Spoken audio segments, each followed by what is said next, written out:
نحمده ونصلي على رسوله الكريم اما بعد فاعوذ بالله من الشيطان الرجيم بسم الله الرحمن الرحيم رب اشرح لي صدري ويسر لي امري واحلل عقدة من لساني يفقهوا قولي. ہماری گفتگو کا موضوع ہے قیامت کی نشانیاں.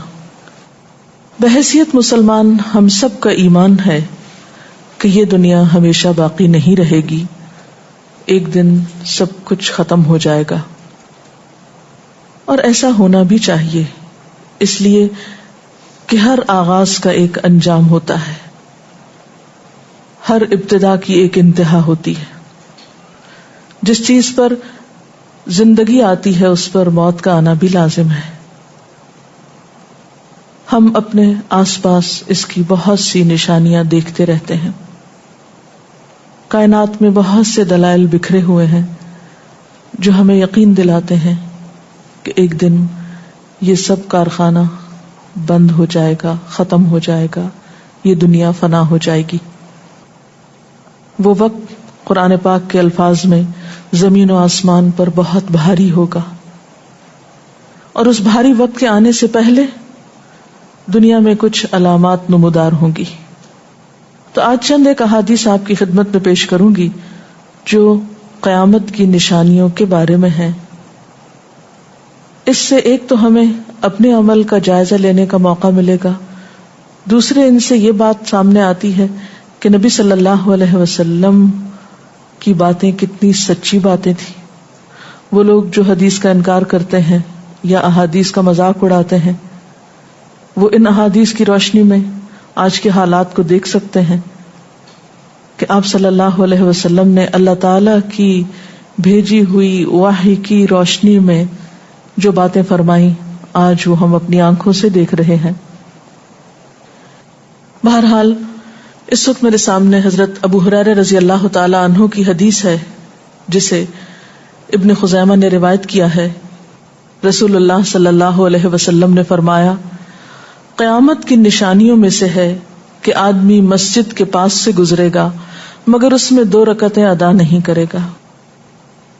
آج کتنے ہی لوگ ایسے ہیں کہ جن کے گھروں کے سامنے مسجدیں ہیں، وہ دن رات مسجدوں سے آوازیں سنتے ہیں لیکن مسجد کے اندر نہیں جاتے. نبی صلی اللہ علیہ وسلم کے زمانے میں اس بات کا تصور ہی نہیں تھا کہ کوئی شخص اپنے آپ کو مسلمان کہے اور پھر وہ نماز نہ پڑھے.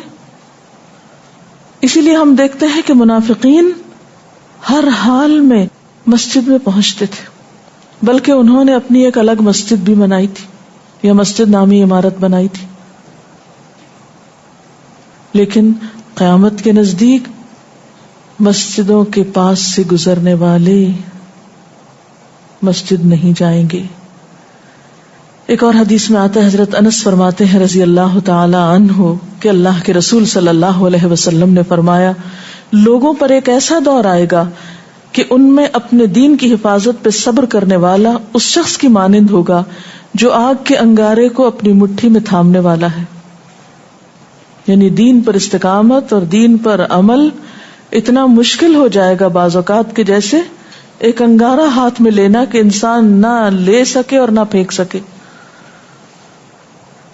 ایک اور نشانی جو آپ صلی اللہ علیہ وسلم نے ہمیں بتائی وہ یہ کہ زمانہ قریب آ جائے گا، عمل میں نقص واقع ہوگا اور بخیلی پیدا ہو جائے گی، دل تنگ ہو جائیں گے.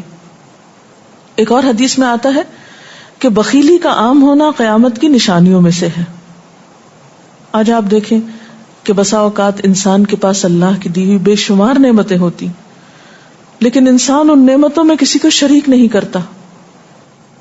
چھوٹی چھوٹی باتوں کو مائنڈ کر جانا، چھوٹی چھوٹی باتوں پہ ناراض ہو جانا، چھوٹی چھوٹی چیزوں کو حد سے زیادہ محسوس کر لینا، یہ سب کچھ شح کی وجہ ہی سے تو ہے، بخل کی وجہ سے ہی تو ہے. بخل صرف مال میں نہیں ہوتا، بخل تمام نعمتوں میں ہوتا ہے اگر ان میں اللہ کے دوسرے بندوں کو بطور شکر کے شریک نہ کیا جائے. ایک اور حدیث میں آتا ہے، مجموع الزوائد میں یہ حدیث روایت ہوئی ہے، رسول اللہ صلی اللہ علیہ وسلم نے فرمایا کہ لوگ سخت اور بخیل ہو جائیں گے، یعنی ان کے دل سخت ہو جائیں گے اور ان کے اندر بخل عام ہو جائے گا. ایک اور نشانی قیامت کی آپ صلی اللہ علیہ وسلم نے یہ بتائی کہ مساجد میں زیب و زینت بہت ہوگی، یعنی نمازی تو کم ہوں گے لیکن مسجدیں سجائی بہت جائیں گی. حضرت انس بن مالک کی روایت ہے، مسند احمد نے اس کو روایت کیا ہے، رسول اللہ صلی اللہ علیہ وسلم نے فرمایا قیامت قائم نہیں ہوگی یہاں تک کہ لوگ مسجدوں میں فخر و مباحات کریں گے، یعنی مسجد کے بنانے میں، اس کے سجانے میں، اس کی آرائش میں ایک دوسرے کا مقابلہ کرنے لگیں گے. ایک اور حدیث میں آتا ہے کہ قیامت کی علامات میں سے ہے کہ لوگ مسجدوں کو سجایا کریں گے، یعنی اللہ تعالیٰ کو نماز پڑھ کے خوش کرنے کی بجائے مسجد بنا کے سجا کے خوش کرنے کی کوشش ہوگی. حضرت ابو الدرداء سے روایت ہے کہ جب تم لوگ مسجدوں کو سجانے لگو، قرآن کو مزین کرنے لگو تو تمہاری بربادی ہے، کیونکہ قرآن پاک پڑھنے کے لیے آیا، محض سجانے کے لیے نہیں. آج آپ دیکھیں کہ بسا اوقات ہم اسے پڑھتے کم ہیں، سمجھتے کم ہیں، اس کے مطابق زندگی نہیں بسر کرتے، لیکن خوبصورت انداز میں سنہری الفاظ میں لکھوا کر گھروں میں سجا دیتے ہیں. تو قرآن پاک سجانے کے لیے نہیں آیا، وہ تو ہدی للناس ہے، ساری انسانیت کی ہدایت کے لیے آیا ہے، لیکن ہم نے اس کا بس اتنا ہی فائدہ اٹھایا کہ اسے خوبصورت انداز میں لکھ کے تاکوں میں سجا دیا. اسی طرح ایک اور نشانی کہ انسان حلال حرام کی پرواہ نہیں کرے گا. رسول اللہ صلی اللہ علیہ وسلم نے فرمایا، صحیح بخاری کی روایت ہے، لوگوں پہ ایسا وقت ضرور آنے والا ہے کہ آدمی اس بات کی بالکل فکر نہیں کرے گا کہ جو مال اس نے حاصل کیا ہے وہ حلال ہے یا حرام ہے، یعنی کس ذریعے سے حاصل کیا ہے. ایک اور حدیث میں آتا ہے کہ قیامت سے پہلے سود پھیل جائے گا. ایک اور روایت میں آتا ہے کہ ہر شخص تک اس کا کچھ نہ کچھ غبار پہنچے گا، یعنی کچھ لوگ تو براہ راست اس میں انوالو ہوں گے اور کچھ لوگ انڈائریکٹلی اس سے متاثر ہوں گے. اسی طرح قیامت کی نشانیوں میں سے ایک اور نشانی دیگر امتوں کی مشابہت اور تقلید ہوگی. حضرت ابو سعید رضی اللہ تعالی عنہ سے روایت ہے، رسول اللہ صلی اللہ علیہ وسلم نے فرمایا، تم اپنی سابقہ امتوں کی ایک ایک بالشت اور ایک ایک گز میں اتباع کرو گے، یعنی چھوٹے سے چھوٹے معاملے میں اور بڑے سے بڑے معاملے میں ان کی پیروی کرو گے، حتیٰ کہ اگر وہ کسی سانڈے کے سوراخ میں داخل ہوئے ہوں گے، یعنی گوہ کے سوراخ میں، تو تم بھی ان کی پیروی کرو گے، اس سوراخ میں بھی گھسو گے. ہم نے پوچھا، یا رسول اللہ صلی اللہ علیہ وسلم، کیا آپ کی مراد یہود و نصارہ ہیں؟ فرمایا، پھر اور کون؟ اور آج ہم مسلمان دیکھ سکتے ہیں کہ ہم کس کی پیروی کر رہے ہیں، کتاب اللہ اور سنت رسول اللہ صلی اللہ علیہ وسلم کی یا کسی اور کی. قیامت کی نشانیوں میں سے ایک نشانی زلزلے بکثرت آئیں گے. حضرت ام سلمہ سے روایت ہے، مسند احمد میں یہ روایت آتی ہے، رسول اللہ صلی اللہ علیہ وسلم نے فرمایا، قیامت سے پہلے موت کی سخت وبا پھیلے گی، پھر زلزلوں والے سال آئیں گے. ایک اور روایت میں آتا ہے، قیامت کی نشانیوں میں سے ہے کہ ناگہانی موت کثرت کے ساتھ ہوگی، یعنی اچانک ڈیتھ، یکا یک بیٹھے بیٹھے فوت ہو گئے. امام بخاری نے اس حدیث پر کچھ شعر بھی لکھے ہیں جن کا ترجمہ ہے، فارغ وقت کو غنیمت سمجھ کر کچھ رکوع کر لو، یعنی فارغ بیٹھنے سے بہتر ہے کچھ نوافل پڑھ لو، قریب ہے کہ تیری موت اچانک واقع ہو. تم کتنے ہی صحت مند لوگوں کو دیکھتے ہو جن کی صحت مند جانیں اچانک فوت ہو جاتی ہیں، یعنی ختم ہو جاتی ہیں. حافظ ابن حجر عسقلانی جنہوں نے بخاری کی شرح لکھی ہے فتح الباری، وہ کہتے ہیں یہ عجیب اتفاق ہے کہ امام بخاری خود بھی اسی طرح اچانک فوت ہوئے تھے. یعنی اچانک موت جو ہے وہ کسی پر بھی آ سکتی ہے، کوئی نیک ہو یا بد ہو. ہم یہ نہیں کہہ سکتے کہ ہم بہت نیک ہیں یا ہم بڑے اچھے کام کرتے ہیں تو ہمارے ساتھ یہ معاملہ نہیں ہو سکتا، یہ کسی کے ساتھ بھی ہو سکتا ہے. اس لیے جو وقت آج ہمیں حاصل ہے، جو لمحات آج ہمیں ملے ہیں، ان کو غنیمت سمجھیں اور نیکی کے کام میں پیچھے نہ رہیں. پھر قیامت کی نشانیوں میں سے ایک نشانی یہ بھی بتائی گئی کہ لوگ جان پہچان والوں کو بس سلام کریں گے. عامر بن اسود فرماتے ہیں رضی اللہ تعالی عنہ کہ ہم حضرت عبداللہ بن مسعود کے ساتھ ایک مسجد میں گئے تو جماعت کھڑی تھی، پھر لوگوں نے رکوع کیا اور ہم بھی رکوع کرتے ہوئے ساتھ شامل ہو گئے. اتنے میں ایک آدمی آیا اور کہنے لگا، ابو عبد الرحمن، یہ عبداللہ بن مسعود کی کنیت ہے، آپ کو سلام. عبداللہ بن مسعود نے حالت رکوع ہی میں فرمایا، اللہ اور اس کے رسول صلی اللہ علیہ وسلم نے سچ کہا تھا. نماز کے اختتام پر کچھ لوگوں نے آپ سے پوچھا کہ آپ نے فلاں شخص کے سلام پر یہ کیوں کہا کہ صدق اللہ و رسول، اللہ اور اس کے رسول صلی اللہ علیہ وسلم نے سچ کہا. ابن مسعود نے فرمایا، میں نے نبی صلی اللہ علیہ وسلم سے سنا کہ قیامت کی نشانیوں میں سے ہے کہ سلام صرف پہچان والوں کو کیا جائے گا. یعنی آپ کسی مجلس میں جاتے ہیں، مسنون طریقہ کیا ہے، اگر آپ کسی گیدرنگ میں جائیں سب کو بیک وقت السلام علیکم کہیں. لیکن بہت دفعہ آپ نے دیکھا ہوگا کہ لوگ آتے ہیں، سب کو نہیں پوچھتے، ان میں سے جو جان پہچان والا ہوتا ہے اس کا نام لے کر بس سلام کرتے ہیں. پھر اسی طرح ایک اور نشانی یہ کہ لوگ دعا اور طہارت میں زیادتی کریں گے.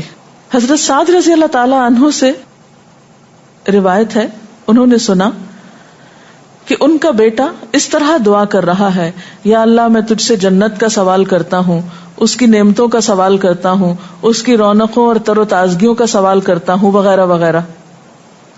اور میں آگ سے تیری پناہ مانگتا ہوں، اس کی زنجیروں سے اور طوقوں سے پناہ مانگتا ہوں. تو حضرت سعد نے فرمایا، تم نے اللہ تعالیٰ سے خیر کثیر کا سوال کیا ہے اور ضرر کثیر سے پناہ مانگی ہے. جبکہ میں نے رسول اللہ صلی اللہ علیہ وسلم سے سنا کہ ان قریب ایسے لوگ ہوں گے جو دعا میں زیادتی کریں گے. یعنی صرف یہ کہہ دینا کافی ہے کہ اللہ تو ہمیں جنت عطا فرما اور دوزخ سے بچا، اس کی بہت تفصیلات میں جانے کی ضرورت نہیں. جب جنت میں داخل ہو گئے تو سب کچھ نصیب ہو گیا، اور جب جہنم سے بچ گئے تو سب سے بچت ہو گئی. پھر آپ نے یہ آیت پڑھی، اپنے رب سے عاجزی سے دعا مانگو، یقیناً وہ زیادتی کرنے والوں کو پسند نہیں کرتا. یعنی دعاؤں میں زیادتی اور اس قسم کی تفصیلات یہ پسندیدہ نہیں ہے. تمہیں یہی کافی تھا کہ تم یوں کہتے، یا اللہ میں تجھ سے جنت اور ہر اس قول و عمل کا سوال کرتا ہوں جو جنت کے قریب کر دے، اور میں تیری پناہ چاہتا ہوں جہنم سے اور ہر اس قول و عمل سے جو جہنم کے قریب کرے. تو اتنا کہنا کافی تھا. پھر قیامت کی نشانیوں میں سے ایک نشانی آپ صلی اللہ علیہ وسلم نے یہ بھی بتائی کہ نااہل حاکم مقرر کیے جائیں گے. حضرت ابو ہریرہ سے روایت ہے کہ قیامت کی نشانیوں میں سے ہے کہ ذلیل اور کمینے لوگ نیک شریف لوگوں پر غالب ہو جائیں گے. کیوں ابن مسعود، کیا تم نے بھی یہ بات میرے محبوب صلی اللہ علیہ وسلم سے سنی ہے؟ ابن مسعود نے فرمایا، ہاں رب کعبہ کی قسم. حضرت حذیفہ سے روایت ہے کہ قیامت اس وقت تک قائم نہ ہوگی جب تک کہ تم اپنے امام کو قتل نہ کرو گے. یعنی لوگ اپنے حاکموں کو مارنے لگیں گے اور اپنی تلواروں کے ساتھ آپس میں ہی لڑائی کرو گے. علاوہ ازیں تم میں سے بدترین لوگ تمہاری دنیا کے وارث ہو جائیں گے. اسی طرح قیامت کی نشانیوں میں سے ایک نشانی یہ بھی ہے، حضرت عبداللہ بن مسعود سے مروی ہے کہ رسول اللہ صلی اللہ علیہ وسلم نے فرمایا، قیامت کے قریب صرف مخصوص لوگوں کو سلام کیا جائے گا. تجارت اس قدر پھیل جائے گی کہ عورت تجارت میں اپنے خاوند کا ہاتھ بٹائے گی. یعنی اتنا بزنس ہوگا کہ مرد سے اکیلے نہیں سنبھالا جائے گا، عورتیں اس میں شریک ہوں گی. رشتہ داری توڑی جائے گی، یعنی مال کثرت سے ہونے کے باوجود رشتہ داروں کا خیال نہیں رکھا جائے گا. جھوٹی گواہی دی جائے گی، حق چھپایا جائے گا، اور قلم کا ظہور ہو جائے گا. یعنی نشر و اشاعت خوب ہوگی، خوب لکھا جائے گا. ایک اور روایت میں آتا ہے کہ وقت مختصر ہو جائے گا. آج آپ دیکھیے ہر شخص وقت کی کمی کی شکایت کرتا ہے. حضرت ابو ہریرہ رضی اللہ تعالیٰ عنہ سے روایت ہے، رسول اللہ صلی اللہ علیہ وسلم نے فرمایا، قیامت قائم ہونے سے پہلے یہ نشانی ظاہر ہوگی کہ زمانہ قریب آ جائے گا. یتقارب الزمان، سال مہینے کی طرح، مہینہ ہفتے کی طرح، ہفتہ دن کی طرح، اور ایک دن ایک گھنٹے کی طرح، اور ایک گھنٹہ آگ کے شعلے کی طرح تیزی سے گزرنے والا ہو جائے گا.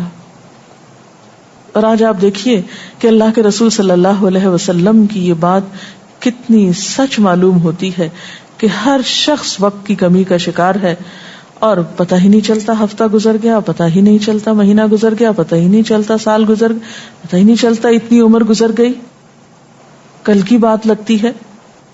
اور انڈائریکٹلی یہ اشارہ اس بات کی طرف کہ زندگی کی رفتار بہت تیز ہو جائے گی، یعنی فاسٹ لائف جس کو آپ کہتے ہیں اس کا شکار ہو جائے گا.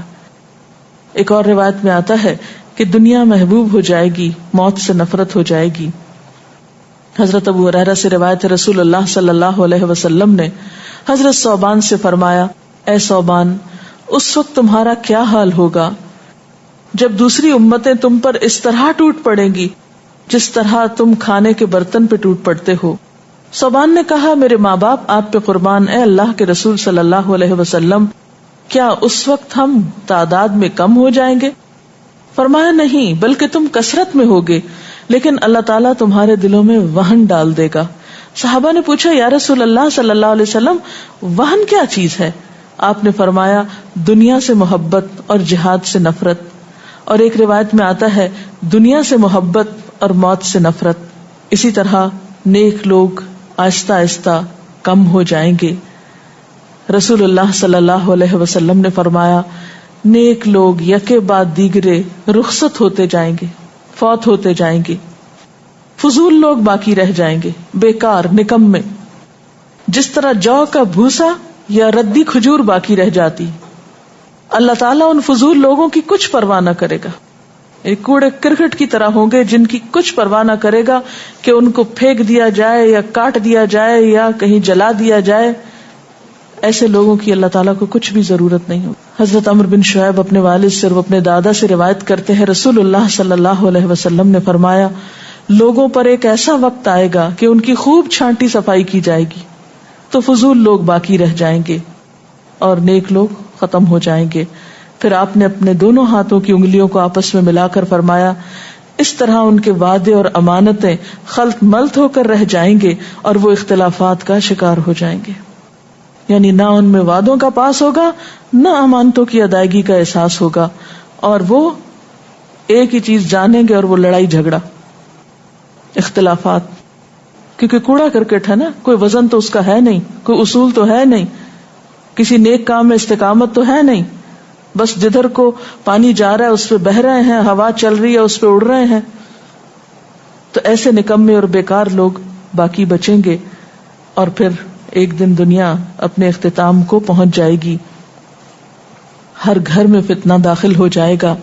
حضرت عوف بن مالک فرماتے ہیں کہ میں غزوہ تبوک کے موقع پر رسول اللہ صلی اللہ علیہ وسلم کی خدمت میں حاضر ہوا جبکہ آپ اس وقت چمڑے کے ایک خیمے میں تشریف فرما تھے. آپ نے فرمایا، قیامت کی 6 نشانیاں گن لو.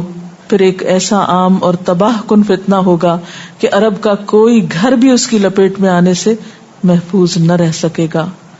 تو اللہ تعالیٰ سے دعا ہے کہ وہ ہمارے ایمان اور عمل کی حفاظت فرمائے اور ہمیں نیکی کی توفیق عطا فرمائے، اپنی ذمہ داریوں کو صحیح معنوں میں پورا کرنے کی توفیق عطا فرمائے. اگر آپ کے ذہن میں کوئی سوال ہو تو آپ کر سکتے ہیں.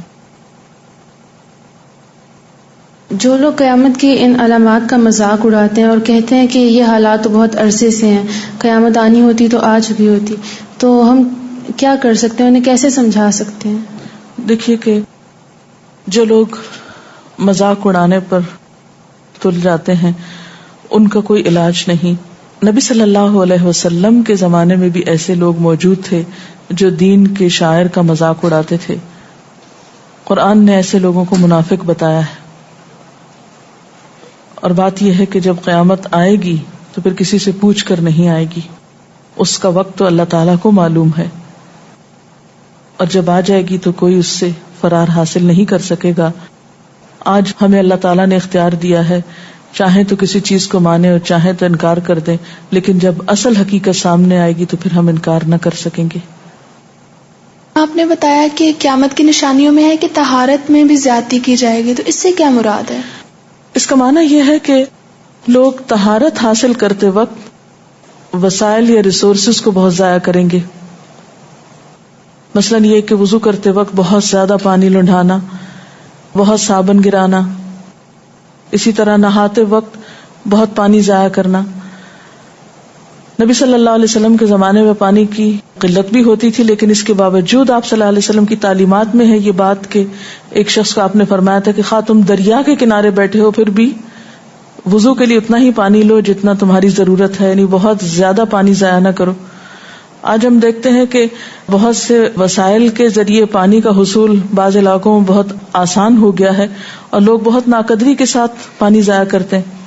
مثلاً بعض دفعہ دیکھا گیا ہے کہ برش کرنے کے وقفے میں ٹیپ کھول دی جاتی ہے، بعض اوقات 5 منٹ تک ٹیپ میں سے پانی بہتا رہتا ہے اور آرام آرام سے لوگ اپنی طہارت اور صفائی کا اہتمام کرتے رہتے ہیں. تو کسی بھی طرح کے وسائل کو ضائع کرنا جو ہے وہ اسلامی تعلیمات کے خلاف ہے، خواہ وہ دین کے کسی کام کے کرنے میں ہی کیوں نہ استعمال کیے جائے، وضو جیسی چیز میں ہی کیوں نہ استعمال کیے جا رہے ہوں. تو طہارت میں مبالغہ آرائی کا مطلب یہی ہے، وسائل کا ضیاع. دعا میں زیادتی کا مقصد کیا لمبی دعاؤں کا بھی مراد یہ ہوگا؟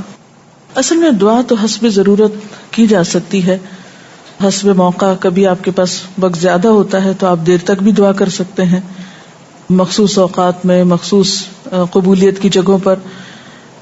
لیکن سنت کے طریقے سے ہٹ کر مبالغہ آرائی کے انداز میں دعا کرنا اور پھر ردیف قافیے ملا کر دعا کرنا یا شعر و شاعری کے انداز میں دعا کرنا، ان چیزوں سے منع کیا گیا. وآخر دعوانا ان الحمد للہ رب العالمین. سبحانک اللہم وبحمدک نشہد ان لا الہ الا انت نستغفرک ونتوب الیک. والسلام علیکم ورحمۃ اللہ وبرکاتہ.